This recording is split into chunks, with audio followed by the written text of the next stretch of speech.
I want to start by giving all praise and glory to Yahweh, Shema, Shabbat, Shema, Dash. Yahweh to the apostles and elders of Great Millstone. And Shalom to the Akim pushing the word of sincerity and in truth. This lesson is going to go into basically how the elect or the men of the Lord are spiritual Zerubabels. And what inspired me to do the lesson is actually when you go into Zerubabel, his name is really Zerubabel. He was a co-establisher of the temple, the second temple, after it fell to the hand of the Babylonians. And of course, you have the book of Ezra and Nehemiah, which at first, if I'm not mistaken, that book was Ezra and Nehemiah. It was actually one compiled book, but it got split in two. Then you had the book of Ezra, which of course Ezra was a scribe.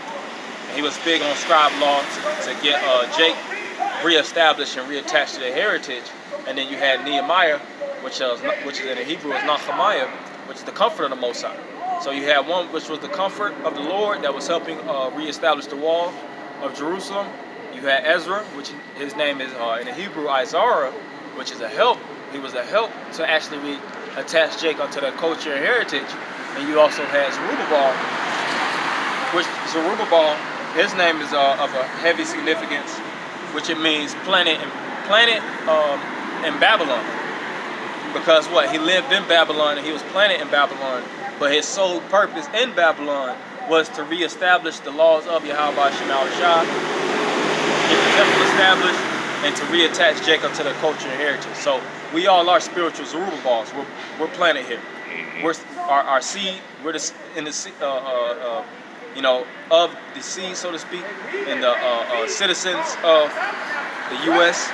But we're not Babylonians. You see, same thing with Zerubabel. Even though he was, his name actually is an omen nomen, because he was planted in Babylon, but he wasn't a Babylonian. He wasn't trying to live according to the ways of Babylon. And really, when you go into Zerubabel, that was really after the fall of Babylon. That was the Persian and Medes empires, but he was still basically, it was still like a successor kingdom to Babylon.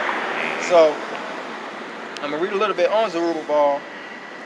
Main point of the name, which I just broke down. In the name, Zerubabel is Hebrew. It may be contraction of Zerubabel, meaning the one sown in Babylon, and referring to a child conceived and born in Babylon. Perhaps even Zerubabel meaning the window to Babylon, and the sense of being exiled in Babylon. So that's the reason why his name was planted in Babylon, because he was exiled in Babylon. If the name is not Hebrew, but Assyrian Babylonian, it may contract Zerubabel, meaning seed of Babylon. And it says Zerubabel may have had a Babylonian style name because of his interaction with the Babylonian court. Right, because he was a major so-called aristocrat. He dealt in terms of Babylonian elevation, so to speak. He wasn't just a commoner, he was a mover and shaker, so to speak. Even if I'm not mistaken, Nehemiah was the cupbearer of the king of Babylon. So these men were of a high regard, but they didn't show respect, so to speak, in the kingdom to the end. And one important notion of Zerubabel in the scriptures is the signet ring that he would wear. And I'm gonna read that real fast. On that day, saith the Lord of hosts, I will take you, Zerubabel, son of Shealtiel, my servant, and wear you like a signet ring, for it is whom I have chosen. This is the word of the Lord of hosts. And that's Haggai 2:23, which I'll read over. That was on Wikipedia. I'm going to read over in the scriptures. Haggai 2, and I'll start at 22. Matter of fact, I'll start at 21. Speak to Zerubabel, governor of Judah, saying, I will shake the heavens and the earth, and I will overthrow the throne of kingdoms, and I will destroy the strength of kingdoms of the heathen, and I will overthrow the chariots and those that ride in them, and the horses and their riders shall come down, every one by the sword of his brother. Right, so the Lord is putting a prophecy on Zerubabel to go into him taking down the kingdoms.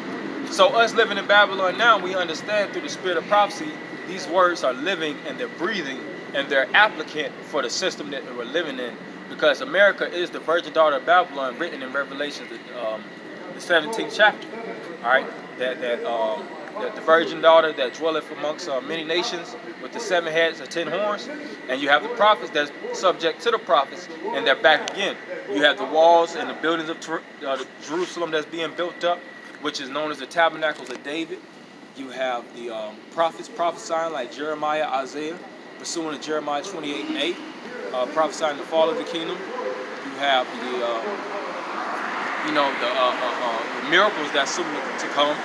You have all these things pertaining to the prophecies that's showing light that the men that's on the streets that's prophesying and going to the word of Yahweh Shah are the men of the Lord. I'm going to continue on. It says, "In that day, saith the Lord of hosts, will I take thee, O Zerubabel, my servant, the son of Shealtiel, saith the Lord, and I will make thee as a signet, for I have chosen thee, saith the Lord of hosts." Right, and he was made as a signet, or a, when you go into a signet, that's another word for a sign. So he was assigned to be a representation of the power of Jacob, and he would embody, I would say, something of a strong importance. You see, so us brothers in the spirit of Yahweh Shah, we have that signet ring. We're very significant in the eyes of Yahweh Shah, especially what we're doing. This is Sirach 49, and I'll start at 11. "How shall we magnify Zerubabel? Even he was as a signet on the right hand. So was Jesus, the son of Josedek, who in their time builded the house and set up an holy temple to the Lord, which was prepared for everlasting glory." Right. So the holy temple of the Lord is being re-prepared in these days now. As it is written in Amos, the 9th chapter, the Lord says he's going to raise up the tabernacle, Amos 9:9, if I'm not mistaken, the tabernacles of David that has fallen. So during the time of David, Solomon, in the aftermath, the tabernacles and the temple was being fully established. All right, for the dwelling quarters for Israel to actually worship and pray to Yahweh Shah in safety. So as brothers in the spirit, we got to keep that faith as our forefathers have shown us. Zerubabel, Ezra, Nehemiah, all the ancient prophets, the scribes, the priests, the elders, the counselors, the wise men, and stay in the faith unto the end. In this captivity, as the men of the Lord were in their captivities in their times. So I want to end by giving all praise, honor, and glory to Yahweh Shah, by Shah, by Shah, Kakodash.